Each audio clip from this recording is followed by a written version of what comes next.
교류회로 중에서 가장 간단한 형태는 커패시터와 저항이 딱 두 개만 있는 경우일 겁니다. 커패시터와 저항을 직렬로 배치하는 경우 혹은 병렬로 배치하는 경우 두 가지로 나눌 수가 있을 텐데, 직렬인 경우와 병렬인 경우에 대한 RC 회로를 임피던스를 이용해서 회로 분석을 해 보겠고요. 주파수에 따라서 직렬 RC 회로와 병렬 RC 회로가 어떻게 변하는지 특성을 살펴보겠습니다. 이와 같은 관측 방법은 주파수 응답이라고 부르는데요. 직렬인 경우와 병렬인 경우 주파수 응답이 어떻게 변하는지를 살펴보겠습니다. 직렬인 경우는 고주파를 잘 통과시키는 특성을 가지고 있고, 병렬인 경우는 저주파를 잘 통과하는 특성을 가지게 된다. 이러한 분석을 우리가 교류 회로 이론을 이용해서 쉽게 분석을 할 수 있습니다.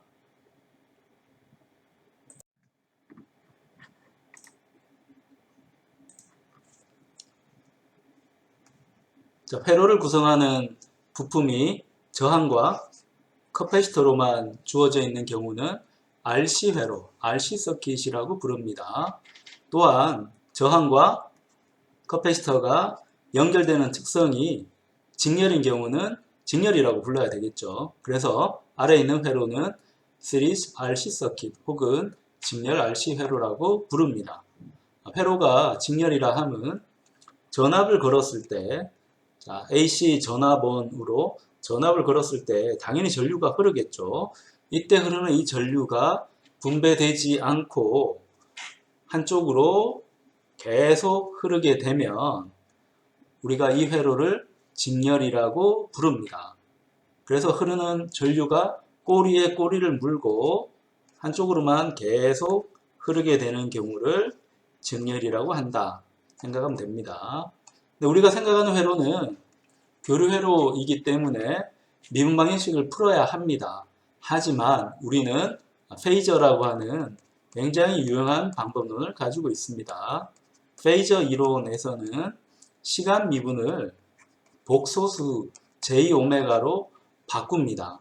그렇게 되면 커패시터가 가진 고유한 성질에 의해서 커패시터도 교류 전류를 방해하는 성질이 생기게 됩니다. 그걸 우리가 임피던스라고 부르죠.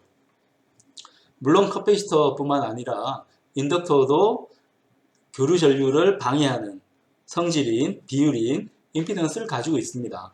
모든 회로 소자는 임피던스를 가지고 있습니다. 이때 임피던스는 AC 저항이라고 부르면 됩니다. 그래서 임피던스가 크면 클수록 교류 전류가 잘 흐르지 못합니다. 커패시턴스인 경우는 임피던스가 이와 같이 표시가 됩니다. J오메가 C분의 1 혹은 분모에 있는 허수 단위 J를 분자로 보내면 부호가 마이너스가 붙게 되죠. 그래서 마이너스 J 나누기 오메가 C 라고 할 수가 있습니다. 자, 이 회로를 해석하는 방법은 어려울지 모르지만 임피던스 개념을 고려를 하면 통상적인 회로 이론을 적용할 수 있습니다.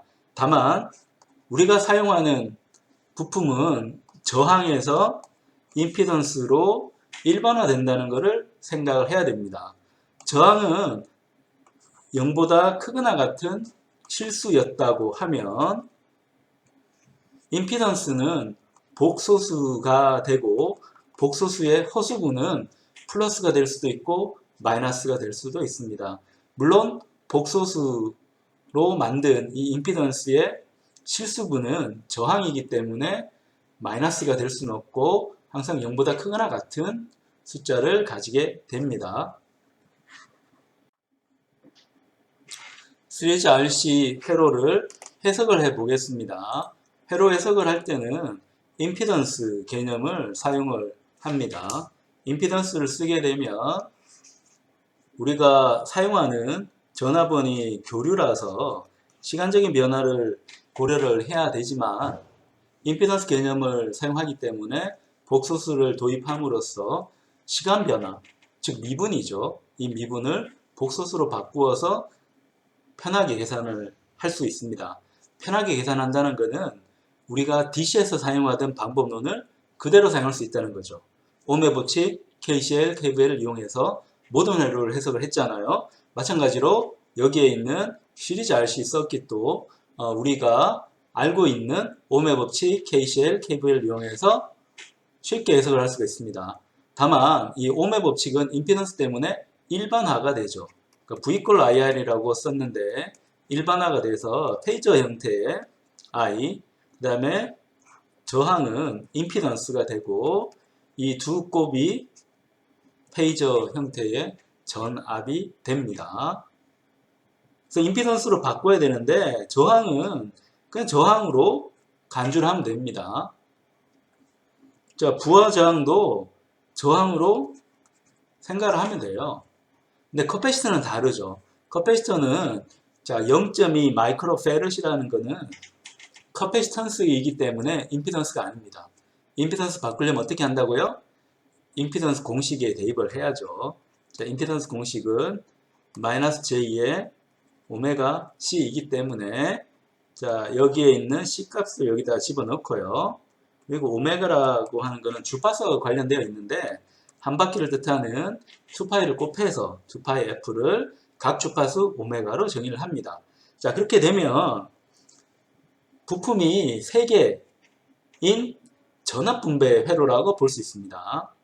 자, 여기에 저항 부품이 하나가 있고 여기는 커패시터 부품이 있고 여기는 또 다른 저항 부품이 하나가 있네요. 그래서 마치 우리가 DC 회로 해석할 때 저항이 3개가 있는데 마지막 세 번째 전압을 계산하듯이 교류 회로를 해석을 해주면 됩니다. 대신 이때 우리 사용하는 거는 저항이 아니고 저항의 교류 일반화인 임피던스라는 거를 꼭 기억을 해야 됩니다. 자, 그렇다면 우리가 회로를 분석을 하는데 이 회로는 AC를 고려하고 있지만 어쨌건 전류가 갈 수 있는 길은 한 길밖에 없기 때문에 직렬입니다.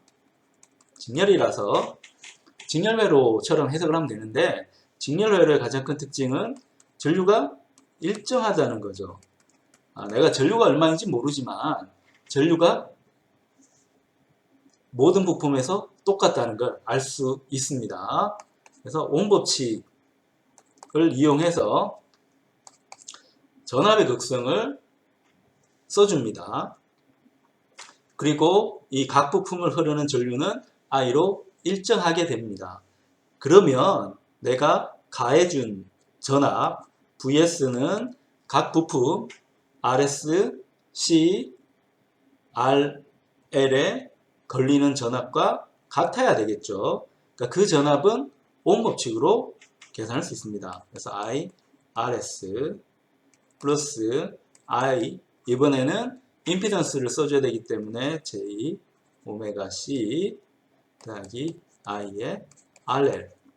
그러면 I가 얻어지죠. RS 빼기 J, 오메가 C 더하기 RL 분의 VS가 이 직렬 회로에 흐르는 전체 전류가 됩니다.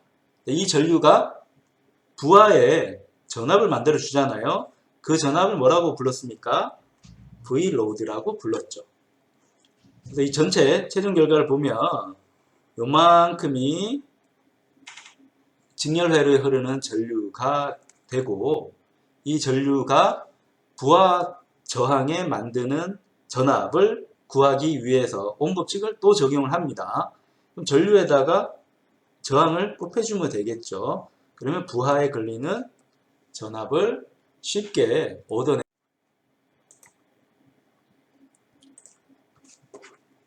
직렬 RC 회로가 주파수에 대해서 변하는 특성은 주파수 응답이라고 부릅니다. 왜 최종 결과가 주파수 응답을 보이느냐는 우리가 유도한 공식을 관찰하면 되겠죠. 우리가 관심 있는 부분은 입력에 전압을 VS만큼 걸었을 때 내가 정의한 부하, V로드 쪽에 걸리는 전압이 얼마인가가 관심이 있습니다. 계산을 해보니까 저항으로 구성되어 있는 건 분명합니다. 근데 특이한 값이 하나 들어가 있죠. 분모에 -J 오메가 C가 들어가 있습니다. 이건 커패시터가 만드는 임피던스였습니다. 이 임피던스로 인해서 직렬 RC 회로는 주파수에 대한 변동 특성, 주파수 응답을 가지게 됩니다. 이 주파수 응답을 해석하는 가장 쉬운 방법은 극단적으로 한번 가보면 됩니다. 주파수를 0으로 한번 가지고 가봐요. 이건 DC하고 비슷한 값이라고 생각할 수 있겠고, 자, 이 값은 DC로 계산한 거하고 똑같습니다. 커패시터는 DC로 가면 어떻게 되나요?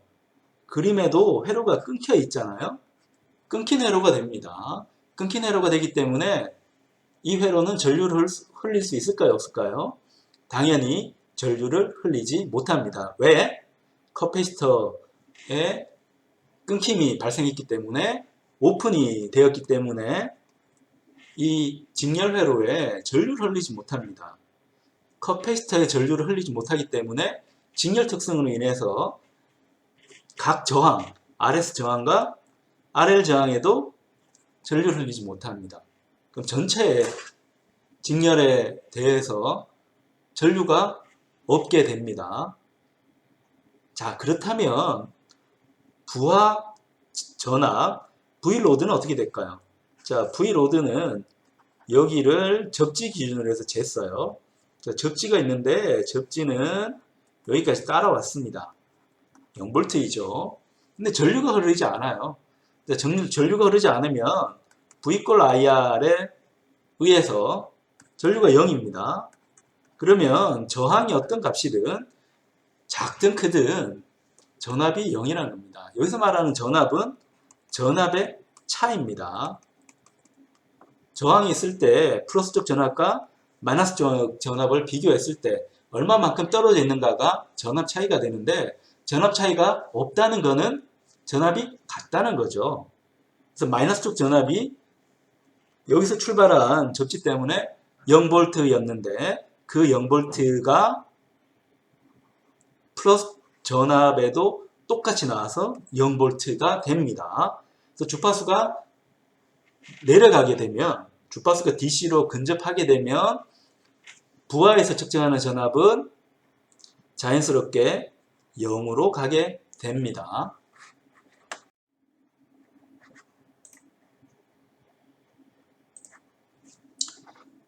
또 다른 극단으로 가볼까요?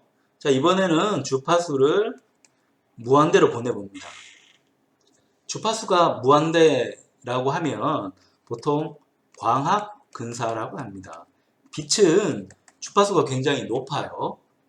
우리가 전압 전류에서 빛을 볼 수는 없지만 물리학적으로 봤을 때 주파수가 굉장히 높아지게 되면 빛하고 이제 특성이 같아지기 때문에 광학 근사라고 합니다. 그럼 주파수가 아주 높아지면 어떻게 될까? 상상하기가 참 어렵죠. 이때는 임피던스 공식이 우리의 이해를 도웁니다. 자, J오메가 C분의 1이기 때문에 분모가 굉장히 커졌어요. 거기에 복소수도 있고 숫자도 있으니까 복잡하죠. 근데 중요한 거는 값이 커졌다는 겁니다. 값이 커지게 되면 나눗셈은 어떻게 될까요? 분모에 있는 값이 커지면 나눗셈은 자연스럽게 0으로 수렴합니다. 신기한 현상이죠. 커패시터는 분명히 회로가 끊겨져 있습니다. 전류를 잘 흘리지 못해요. 근데 주파수를 아주 높이니까 충방전을 빠르게 해서 전류를 굉장히 잘 흘릴 수 있도록 성질이 바뀝니다. 주파수에 대해서 커패시터의 임피던스 특성이 심각하게 바뀌는 거죠. 왜? 무한대였다가 0으로 가기 때문에. DC에서는 분명히 임피던스가 무한대였습니다. 회로가 끊겨 있었죠.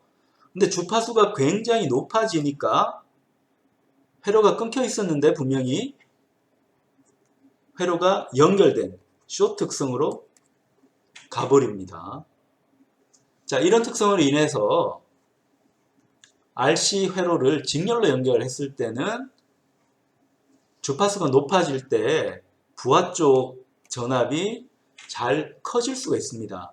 왜냐하면 주파수가 높아질 때 커패시터의 임피던스 특성을 인해 가지고 이 회로는 숏으로 단락으로 간주를 할 수 있었습니다. 그럼 통상적인 전압 분배 회로가 되죠. RS가 있고 RL이 있는데 두 개는 직렬 연결이고 이 두 직렬 연결로 인해서 부하 쪽에 발생하는 전압은 우리가 잘 알고 있는 공식을 그대로 적어주면 됩니다. 분모는 두 저항을 더해주고 분자에는 내가 측정하고 싶은 위치에 저항값을 써주면 됩니다.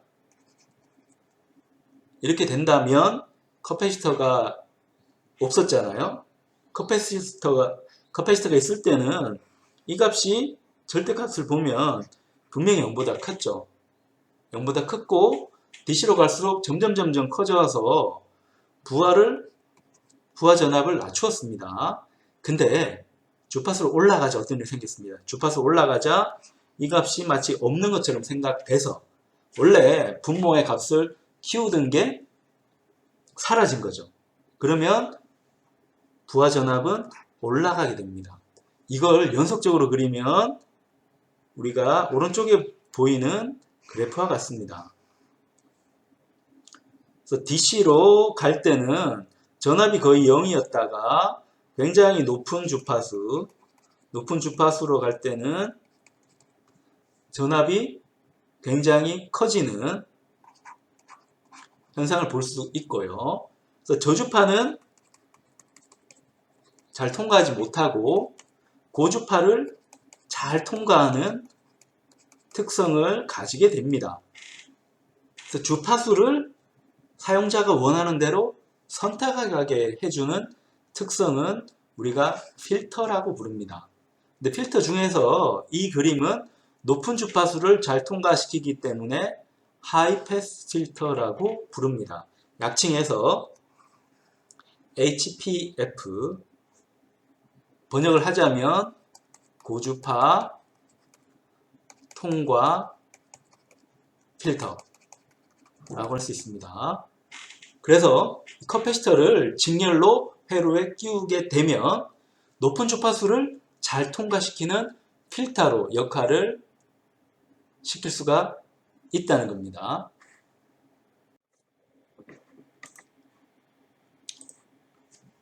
이번에는 회로를 구성하는 두 소자, 저항과 커패시터를 병렬로 배치를 해 보겠습니다. 이 경우는 RC 회로이긴 한데 병렬이기 때문에 병렬 RC 회로 혹은 Parallel RC Circuit이라고 부릅니다. 이 회로가 병렬인 이유부터 살펴봐야 되겠죠. 우리가 AC 전화번을 회로에 붙입니다. 그러면 위쪽이 플러스 전압, 아래쪽이 마이너스 전압이 되겠죠. 물론 교류이기 때문에 이 전압의 극성은 뒤바뀝니다. 위가 마이너스, 아래가 플러스가 될 수 있습니다. 근데 편의상 보통 위를 플러스라고 표시하고 계산을 하게 되고요. 여기에 접지를 해서 아래쪽은 항상 0V이다. 교류는 전압과 전류가 시간에 대해서 변하긴 하지만 아래쪽 전압은 접지로 꽉 잡고 있기 때문에 변하지 않는다. 대신에 플러스 쪽 전압이 플러스에서 마이너스로 왔다 갔다 변화된다 라고 생각을 합니다.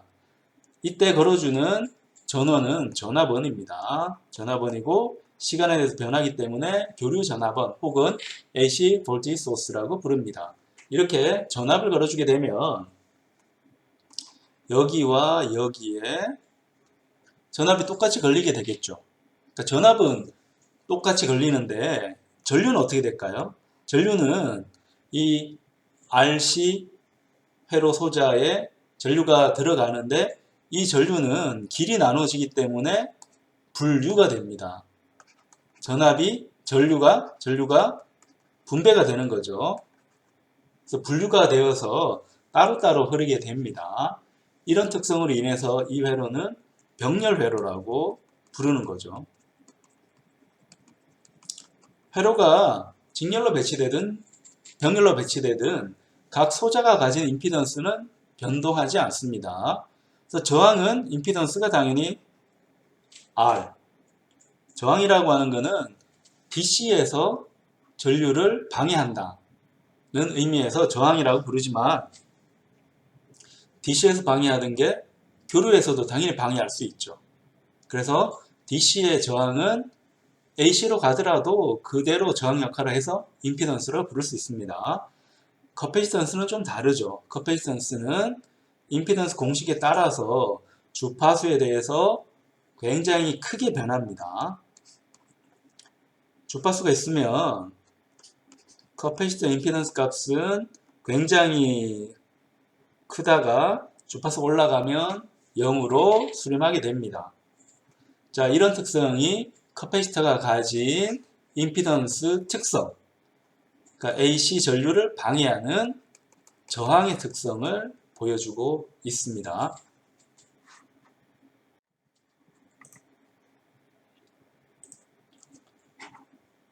병렬 RC 회로를 실제 실험하는 회로는 이렇게 생겼습니다. 자, 여기에 AC 전화번과 저항이 있는데 여기에 있는 50옴, 우리 눈에 보이는 이 50옴은 50옴 저항을 달아준 게 아니고요.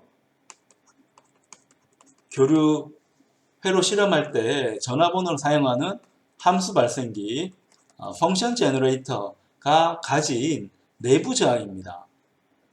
내부 저항.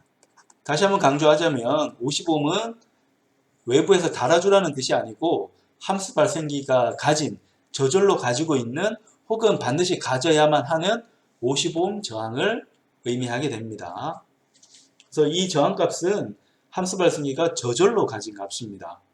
그래서 다른 말로 하면 전압원과 저항이 직렬로 연결되어 있기 때문에 테베닌 등가 회로라고 볼 수 있는데 이 등가 회로는 함수 발생기의 등가 회로입니다.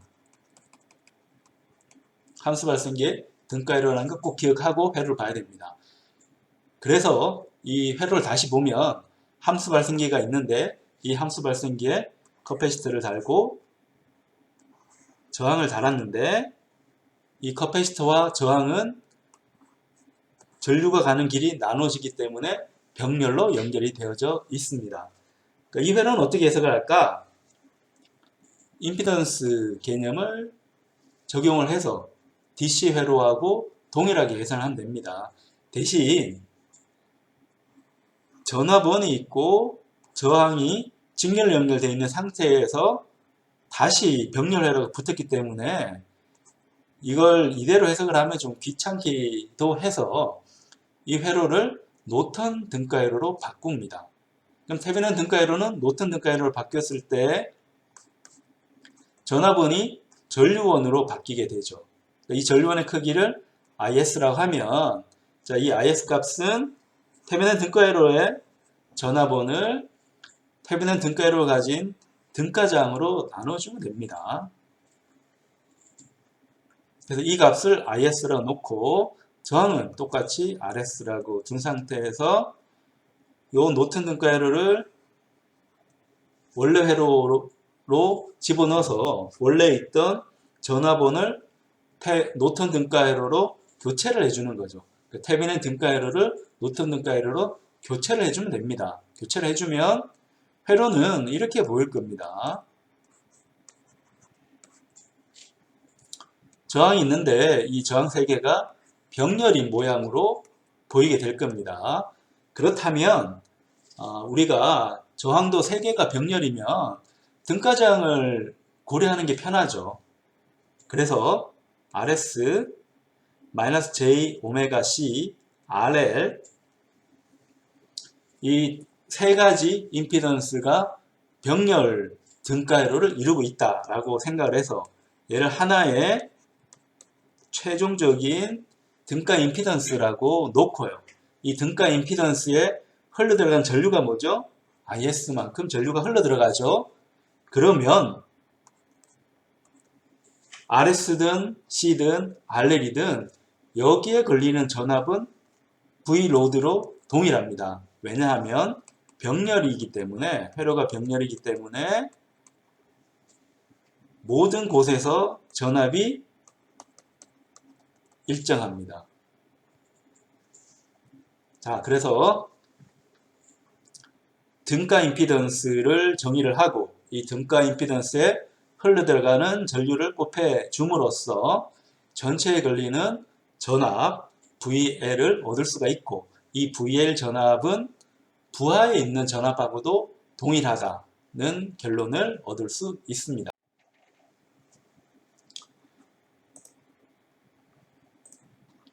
병렬 RC 회로의 주파수 응답 특성을 살펴보겠습니다. 주파수 응답을 살펴볼 때 임피던스를 다 계산해서 예쁘게 그리면 그림이 이렇게 나옵니다. 자, 그림이 나오는 건 좋은데 정성적으로 이해할 수도 있는 거죠. 그래야지 우리가 마음속으로 이 회로에 대한 개념을 잡게 되고 그 개념을 바탕으로 그 개념을 확장을 해서 전체적인 주파수의 변동성을 파악을 할 수가 있게 됩니다. 그래서 회로를 분석을 할 때는, 특히 교류회로 분석할 때는 DC일 때 특성과 주파수가 굉장히 높아졌을 때 특성, 광학이라고 했죠. 광학 근사를 할 때 특성을 두 가지로 분석을 해본 다음에 주파수가 올라감에 따라서 특성이 DC에서 광학 쪽으로 바뀐다는 관점으로 회로를 이해하려고 노력하는 게 좋다, 쉽다, 이렇게 이야기할 수 있습니다. 자, DC의 경우는 커패시터는 회로가 끊겨 있으니까 없는 거나 마찬가지입니다. 임피던스로 보면 임피던스가 무한대로 가는 거죠. 병렬 회로인데 임피던스가 무한대로 갔어요. 그럼 병렬 회로에서는 없는 거나 마찬가지니까 DC로 갔을 때는 이 회로에 보이는 임피던스는, 저항은 RS하고 RL이 병렬로 되어 있는 것과 같습니다. 병렬로 되어 있는 만큼의 전압이 V로드에 걸리겠죠. 근데 주파수가 아주 높아지면 어떻게 될까요? 주파수가 아주 높아지면 커패시터는 임피던스 공식에 따라서 주파수가 아주 높아질 때는 임피던스가 0으로 갑니다. 전류를 끊김없이 흘릴 수가 있어요. 커패시터는 주파수가 낮을 때는 전류를 잘 통과시키지 못했는데 주파수가 높아지면 충방전을 빠르게 할 수 있기 때문에 전류를 굉장히 잘 흘리는 것처럼 느껴집니다. 그 특성을 뭐라고 했습니까? 임피던스가 낮아졌다고 표현을 하는 거죠. 임피던스가 낮아졌는데 병렬입니다. 병렬. 그래서 RS 저항이 있고 커패시터가 있고 RL 저항이 있는데 중앙에 있는 커패시터의 임피던스가 낮아졌어요. 작아졌습니다. 그럼 병렬에서는 작아진 쪽으로 전류가 주로 흐르고 RS나 RL로는 전류가 별로 안 흐르죠. 없는 것하고 비슷합니다. 왜냐하면 커패시터의 임피던스가 낮아졌기 때문에 전류가 분류가 되어야 되는데 저항이 있는 쪽으로는 분류가 되기 쉽지 않죠. 왜냐? 저항은 전류를 잘 흘리지 못하는 방해하는 성질이기 때문입니다. 임피던스가 낮아졌다는 말은 전류를 잘 흘린다는 뜻이기 때문에 전류가 분류가 될 때는 전류가 잘 흐르는 것으로 전류가 빠져나갑니다. 그래서 마치 커패시터만 있는 혹은 커패시터의 임피던스만 있는 회로로 생각을 할 수가 있어서 이 회로의 임피던스 값은 굉장히 작아집니다. 이유는 우리가 유추할 수 있죠. 커패시터 임피던스가 굉장히 작아졌기 때문에 이 회로는 병렬이라서 커패시터만 있는 거하고 특성이 똑같습니다. 근데 커패시터만 있게 되는데 이 커패시터의 임피던스 값이 거의 0이었습니다. 그 0이었으면 옴 법칙을 한번 생각을 해보자고요. V 꼴 I G인데 얘가 거의 0이었습니다. 그러면 최이저 전압도 0이 돼서 부하에 걸리는 전압은 0으로 가겠죠. 여기가 0으로 갑니다.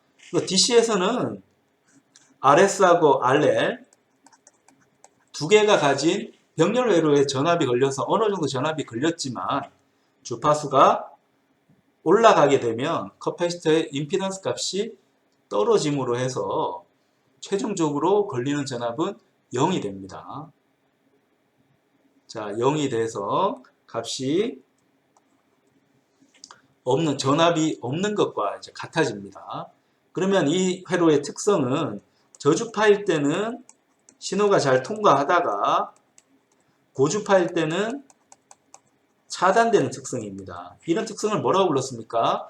주파수를 선택을 하잖아요. 저주파를 선택하고 고주파는 배제했잖아요. 주파수를 선택하거나 배제하는 특성이기 때문에 필터라고 부르고, 자, 여기서 말하는 필터는 저주파를 잘 통과시키는 필터이기 때문에 저주파 통과 필터 혹은 로패스 필터, 약칭해서 LPF라고 부르는 특성을 가지게 됩니다. 정리하자면 RC 회로에서 저항과 커패시터를 병렬로 배치를 하면 저주파는 잘 통과시키는데 고주파는 통과시키지 못하는 저주파 통과 필터를 만드는 곳에 쓰일 수가 있게 됩니다.